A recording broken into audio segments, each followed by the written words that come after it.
Alam semesta itu sejatinya tentang diri kita. Apa yang kita lihat di alam semesta itu, sesungguhnya kita melihat diri kita sendiri. Terlebih-lebih sekarang kita semua tidak ada kecualinya, disadari atau tidak disadari, diyakini tidak diyakini, kita semua sedang berjalan menuju kepada tempat awal kita berada dulu, yaitu alam ruh, alam surga. Nah, ini harus kita pahami betul-betul, kita lihat, kita pahami tentang alam. Nah, pada alam ini kita lihat ada berbagai macam jenis binatang, dari yang terbesar sampai yang terkecil.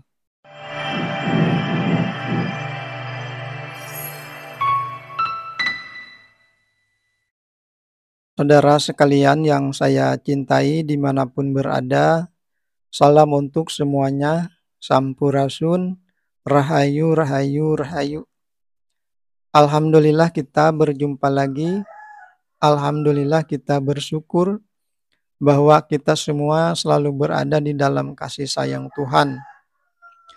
Dan untuk obrolan sekarang ini, untuk bahasan sekarang ini adalah menyembelih binatang, berulang-ulang disembelih tetapi tidak mati. Dalam hal ini kita masih berbicara tentang perjalanan menuju samudra marifat, perjalanan mencapai kepada kesadaran murni. Ini adalah hal yang sangat penting. Kenapa? Untuk mengingatkan diri sendiri akan awal dan akhir diri kita. Diri kita berasal daripada alam ruh, alam surga. Dan akhir dari diri kita adalah kembali ke asal kita, ke alam ruh, ke alam surga. Semua kita berawal atau berasal daripada alam ruh, alam surga. Kemudian kita merantau ke alam dunia ini, ke bumi ini. Dengan mengendarai tubuh fisik atau basaron atau Adam.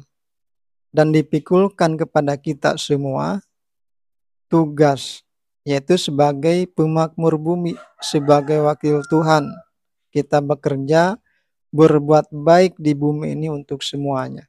Sampai kepada waktu yang telah ditentukan oleh Tuhan.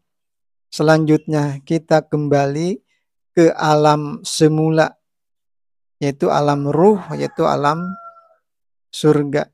Akan tetapi harus kita ingat, harus kita pahami bahwa kita di dalam perantauan di alam dunia ini, di bumi ini, kita diberikan tantangan, yaitu ada lawan kita, yaitu iblis yang ada pada tubuh kita masing-masing. Iblis itulah yang akan membisikkan, yang akan menyesatkan. Agar malaikat yang ada di tubuh kita ini tidak kembali ke alam asalnya, ke alam surga, ke alam ruh. Supaya malaikat yang ada pada tubuh kita ini selamanya bersama-sama dengan iblis di dalam neraka, jahanam. Nah, karena itu harus kita pahami, betul-betul harus kita ketahui. Apa yang harus kita pahami? Allah atau Tuhan telah berfirman kepada kita semua. Kata Allah, kami akan memperlihatkan kepada mereka manusia tanda-tanda kebesaran kami pada setiap penjuru dan pada diri mereka sendiri. Itu kata Allah. Jadi yang harus kita pahami adalah, yang harus kita ketahui adalah supaya kita tidak tersesat di alam perantauan ini, di bumi ini, adalah tanda-tanda kebesaran Allah yang ada di alam, yang ada pada tubuh kita masing-masing, yang ada pada diri jiwa raga kita masing-masing. Itu nanti menjadi ilmu bagi kita untuk kita menjalani kehidupan di alam dunia ini. Alam semesta itu sejatinya tentang diri kita. Apa yang kita lihat di alam semesta itu, sesungguhnya kita melihat diri kita sendiri. Terlebih-lebih sekarang kita semua tidak ada kecualinya, disadari atau tidak disadari, diyakini tidak diyakini, kita semua sedang jalan menuju kepada tempat awal kita berada dulu, yaitu alam ruh, alam surga. Nah, ini harus kita pahami betul-betul. Kita lihat, kita pahami tentang alam. Nah, pada alam ini kita lihat ada berbagai macam jenis binatang. Dari yang terbesar sampai yang terkecil. Nah, itu sesungguhnya adalah tentang diri jiwa raga kita. Karena itu kita pahami, kita lihat. Lihat binatang dengan dua cara. Dengan cara syariat, dengan cara hakikatnya. Secara syariat, nah binatang itu adalah kenyataan wujud fisik yang mempunyai arti, mempunyai makna, mempunyai peran di dalam kehidupan ini. Adalah untuk keseimbangan alam, untuk keseimbangan kehidupan. Dan banyak manfaat atau berbagai manfaatnya untuk manusia. Nah, manusia bisa mengambil manfaat daripada suaranya, daripada warna bulunya, atau juga dari kulitnya, dagingnya, sampai kepada tulangnya. Itulah secara syariatnya binatang. Kalau kita lihat secara hakikatnya binatang adalah wujud nyata daripada sifat-sifat. Sifat apa? Adalah sifat-sifat kebinatangan yang sejatinya ada pada diri kita masing-masing. Bagaimana sifat-sifat kebinatangan? Sifat kebinatangan dari yang terbesar sampai yang terkecil relatif sama, yaitu tidak mengenal hukum, tidak mengenal aturan, tidak mengenal etika, tidak mengenal adab, tata krama, sopan santun, tidak mengenal malu. Lihat binatang, bagaimana cara dia mendapatkan makan, bagaimana cara dia makan. Dia selalu menyingkirkan yang lebih kecil daripada dirinya, bahkan memangsa yang lebih kecil daripada dirinya itu. Dia tidak perlu permisi, tidak perlu izin, dan tidak ada rasa malu. Lihat binatang kawin, bagaimana cara mereka kawin binatang. Bisa terjadi di mana saja tanpa ada rasa malu. Tidak ada permisi kepada siapapun, tidak ada izin kepada siapapun. Lihat binatang dia membuang kotoran, dimanapun terjadi. Tidak ada rasa malu, tidak perlu izin, tidak ada sopan santun, tidak ada dia permisi kepada siapa saja. Karena binatang itu selalu menampilkan sifat-sifat kebinatangan, maka tidak sedikit daripada binatang itu disiksa oleh manusia. Dipukul, ditendang, diracun, dibunuh. Karena itu tadi menampilkan sifat-sifat kebinatangan yang mengganggu kepada manusia. Nah, di dalam hal ini adalah itu tentang diri kita. Nah, terlebih-lebih kita mencapai kepada kesadaran yang murni. Nah, maka lihat pada diri kita masing-masing, apa kita saat ini masih mengkonsumsi, masih menggunakan sifat-sifat kebinatangan dalam kehidupan ini.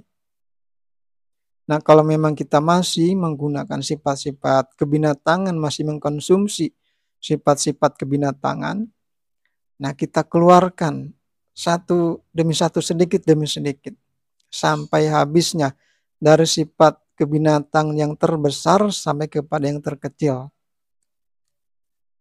Selama kita masih menggunakan, masih mengkonsumsi sifat-sifat kebinatangan, tidak akan sampai kita kepada kesadaran murni, kepada samudra marifat, tidak akan sampai.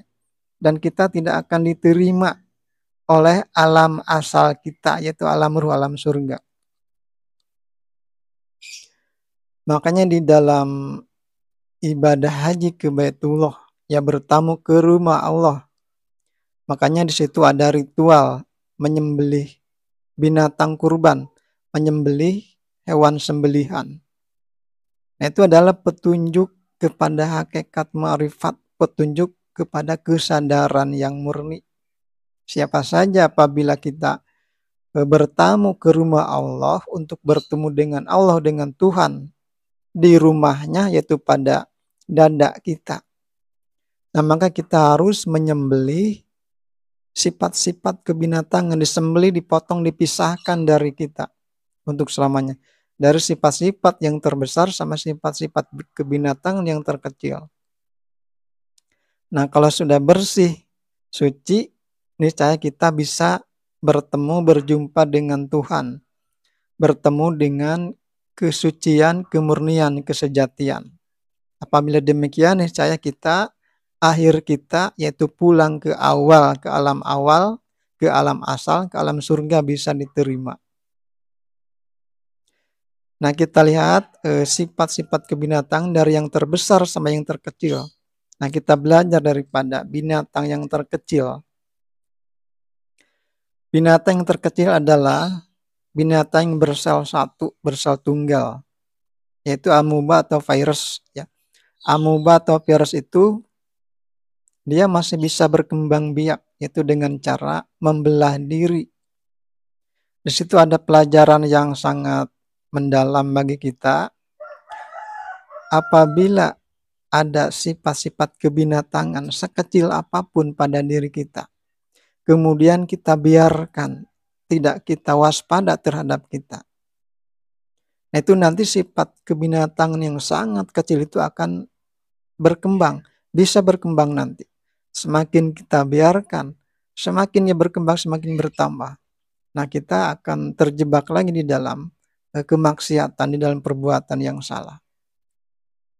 Makanya disitulah ada keterangan laqad khalaqnal insana fi ahsani taqwim summa radadnahu asfala safilin. Jadi manusia itu diciptakan dalam bentuk yang sebaik-baiknya. Kemudian terjatuh ke dalam level kesadaran yang paling rendah, terjatuh lagi ke dalam dasar neraka. Karena itu tadi membiarkan sifat-sifat kebinatangan itu berkembang kembali pada dirinya.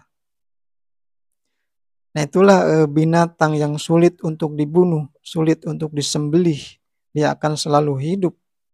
Binatang yang sulit dibunuh, sulit untuk disembelih, akan terus selalu hidup. Nah, itu adalah kembali kepada diri kita sebenarnya. Nah, kita jangan sekali-kali mengikuti, jangan sekali-kali kita menggunakan, mengkonsumsi sifat-sifat kebinatangan itu. Ya, sejatinya kita jangan mengikuti ajakan-ajakan iblis. Nah, seperti itu. Kalau tidak diikuti, niscaya kita selamat. Nah, hal ini adalah untuk mengingatkan kita semua, diri kita akan awal dan akhir diri kita. Awal kita adalah dari alam ruh, alam surga, alam ketenangan, alam kenikmatan. Dan akhir kita adalah kembali ke alam asal kita. Tetapi kita harus sama awal dan akhir. Kita dulu suci bersih dan akhirnya pulang juga harus suci bersih. Nah, apabila kita kotor ketika kita mau pulang ke sana, nah itu tidak bisa diterima dan itu harus ditebus oleh kita. Di mana ditebusnya? Sama-sama kita hidup bersama iblis di dalam neraka. Itu yang disebut dengan kita mengalami musibah, bencana, kesialan, masalah, penyakit, dan lain-lainnya. Seperti itu. Demikianlah untuk obrolan sekarang ini, untuk bahasan sekarang ini. Apabila ada kekeliruan, apabila ada salah kata, mohon dimaklumi. Dan semoga saja obrolan ini ada manfaatnya. Dan insya Allah kita berjumpa di dalam obrolan yang selanjutnya. Dan salam untuk kita semua.